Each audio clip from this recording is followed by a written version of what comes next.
So Rabbi Gamliel said to these minim, to these stukim, that Tchias HaMeis is min HaTorah, min HaNevi'im, min HaKsuvim. So min HaTorah we quoted about min HaNevi'im, we quoted about the pasuk in Yechezkel. So they said no, that's speaking about the dead that Yechezkel resurrected. We explained that. And what does it say in Ksuvim?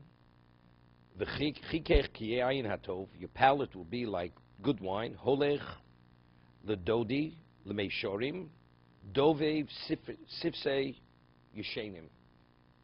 It will cause the lips of those who sleep to murmur. But if you're sleeping in the ground, there's no murmuring, right? The person's it's a corpse. So Gemara says, "Ruchushe merachshin sifsosei." What the pasuk is saying, not that they can be resurrected.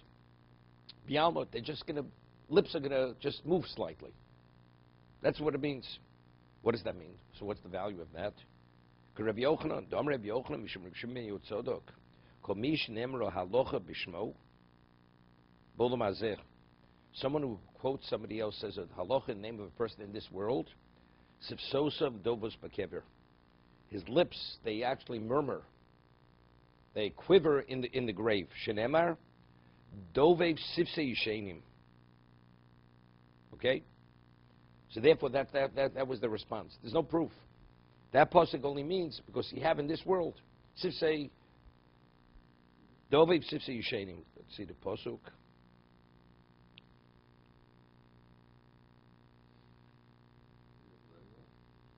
Means literal.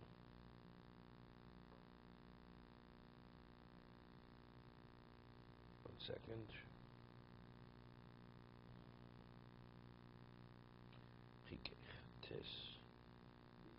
V'chikech yena to holech ledodi lemeishorim doviv sifse yishenim. I mean, so you know what you say? You take a corpse and somebody says halacha, the person hasn't been buried yet. Are his lips going to quiver? Right? There's no proof over there. No, because the halacha is, the Gemara says at the end of Shabbos, that until a person is interred in the ground, the neshama is in this world. It's hovering over the body. When the person's buried, that's when the neshama detaches itself. So it's speaking about after he's no longer here. So therefore, when he's in the ground, you don't see what's going on. You understand? You have to have in-ground interment till the neshama detaches itself. So he says, Shlomo says, but factually, it's Dovzei Sipsi Shenim. The lips of the person, you say, Alocha Bishmo Bo'olam Hazeh, his lips are going to quiver. He's buried in the ground. He's in the ground. For years. For years. Even if there are no lips, doesn't whatever it represents that aspect of the dust, that will be some degree of movement. Whatever degree of movement it is. Without, right. No, because the person's still here. Till the person's interred, he's still here. No, then the neshama's not here. The neshama's in Shemayim. Not the body. Doesn't say the body. But the lips. The lips. Yeah, but yes, mate. So I just gave you an example. A person hasn't been buried, and you say Aloch in his name. Look, watch his lips. They're not going to move. So that proves it's not correct.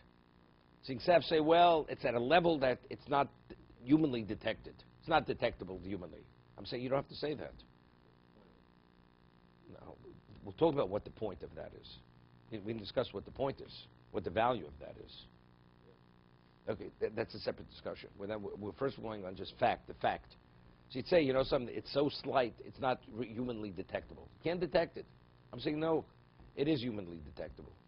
But I'm saying, so why don't they quiver, the lips? The answer is because the person's still here. When the person's here, the lips don't quiver, because the neshama's here. Once the person's buried in the ground, now the neshama has detached itself. Now it quiver. It says it's dovus bakever. In the grave, it's quiver. It doesn't say quiver is not in the grave, right? What does it say? In the grave. So, dovus bakever, Rabbi Yochanan says. Because this is Shnema Dovev Sifse Yeshenim. Those who are sleeping in the ground, their lips are going to quiver. See, a person has to be in the ground. This talk at the body.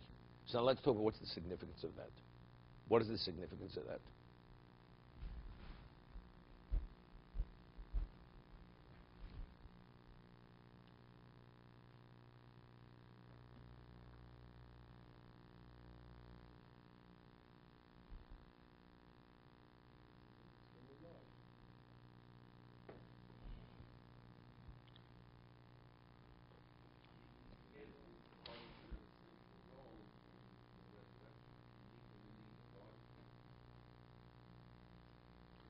see, again, the way I understand it like this. Factually, there is Tchias HaMeisim. If a person's lips quiver in the grave, that's an indication he's going to be resurrected. Right? If you say halach in somebody's name, that's an indication his lips quiver. That means this is only foretelling what the future will be. But he's dead. How can he come back to life? You see, he died. You say halach. The answer is because he's connected to the spirituality. Once the spirituality reconnects with the physicality, it becomes alive again. What is an indication of that? His lips are moving. That's foretelling there's going to be a resurrection. The meaning, the stukim, what do they say? So the quivers, therefore what? Well, the more answers, Rabbi Yochanan only has understanding, believing that there's going to be resurrection. You understand what I'm saying? Avrami, you hear what I'm saying? The stukim say no, there's no resurrection. I'm just saying, to really understand it, that only is an indication this person has relevance to resurrection. Because he has no relevance to resurrections, his lips are not moving. Once he's dead, it's over forever. That is because since he has the connection to spirituality, that's why it's moving. Therefore, that's foretelling what's going to be in the future regarding this person, that he will be resurrected. The world, this body is going to come to life again. What's the indication? You know, it's the person, God forbid, he has no pulse. And all of a sudden, that's all, you know, we think we got a pulse. But the man's not alive. He's basically a pulse. What's a pulse? A pulse life? No, the pulse is an indication he's coming back. So the Sivs Kev is an indication he's coming back. When? When about Kodesh Baruch Hu is going to bring Tchias HaMeisim. That's the understanding.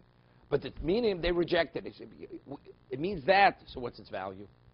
So what's its value? It doesn't make sense. Okay, to be continued. No, they mean him. The Sadducees, they couldn't care less. They say, it means that, nothing more than that. So what's its value? We don't have to answer what the Tzdukim hold. No, we have to answer how to understand Rabbi Yochanan. Right. So I'm explaining what Rabbi Yochanan. But it's not something we would see anyway. You could. Who said you can't see it? You could see it. It's not something we would see. Because it's in the grave. Right. It says Dovus Bekever. Right, so it seems somewhat pointless. No, it's not pointless. But the person himself knows. The person himself, the mess. The mace will see his own body and know. No, the Gemara says in Brochos that a maggot to the corpse is like a pin to living flesh. You know, what pain? We're not talking human pain necessarily. There's a connection between the neshama. The Gemara says at the end of Shabbos, the nefesh. There's an aspect of nefesh which remains with the body even after that person dies. Nefesh is a life source. That life source allows the person to have senses at a certain level. Even after death. Humanly, you can't detect what that means. But when the maggot bites into the corpse has pain.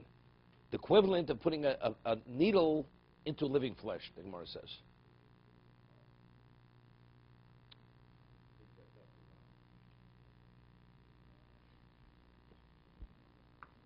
Okay, let's see the halacha. And that's based on sources? It's Kabbalah. I mean, there's the Masorah. It's the Masorah. Right? I mean, we have a pasuk, the Shir Hashim. How did Shlomo know? Right? It's the Masorah. Shlomo's only giving you Masorah. That's what it is. Sometimes meaning a heret can be goyim. Sometimes Rashi is goyim. Here means the Sadducees. Otherwise, because you bring me proofs of psukim. They don't believe in psukim. What's the value of the pasuk? You're going to quote Benjamin Franklin. You know? It means nothing. But will they always liberate the interpretation? Or, I mean, how do they deal with the chesto or anything like that? How do they, the whole thing is... No, they accept it. Face value. They accept versus face value. Simple shot. Right. Right. So what do they do with the chesto or Like Moshe was a prophet, Yechezkel was a prophet. But they interpret the words of the prophet literally.